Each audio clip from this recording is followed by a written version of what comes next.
It's your main man Rick the Dawn, and I just got a hair transplant. And I'm gonna make this video, and I had to go through a lot of mental exercise to figure out whether or not I wanted to expose my personal life. This could help somebody else make the decision to do it or not to do it. And I'm all about helping people. So what made me get the hair transplant?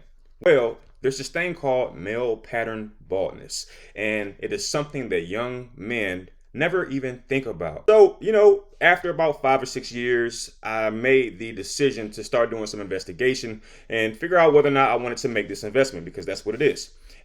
Now, in my situation, I got completely blessed because I'm not paying $20,000. I'm not paying $10,000. I paid $4,500, and that is thanks to good old Google and Google's new wife, ChatGPT.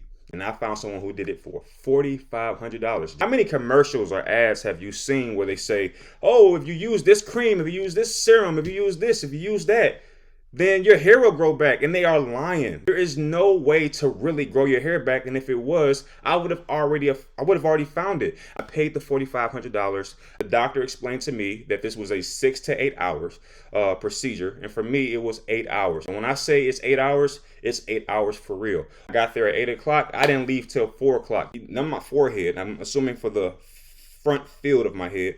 He numbed just about every spot on the side of both sides of my head. He numbed the back very extensively. And by the time it was said and done, I would argue that I took about 30 needles to my scalp. And it felt like someone grabbing a piece of your skin and squeezing as hard as they could.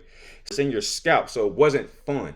And the part that even sucked more is that even after he had hit me with about 30 different needles, I still felt things throughout the procedure because it's such a long procedure. So I didn't bother her, and I got up out of there probably about an hour earlier, maybe more like 30 minutes earlier, but I'll take that. They're going to be taking a needle, and they're going to be basically pressing or putting or inputting 1,800 holes in your head. There was no pain whatsoever. And I'll tell you, it's the weirdest thing because you hear her poking holes in your head, but you don't feel anything at all. It was just the boredom of just sitting still for 8 hours. I mean, sit in the chair for 8 hours.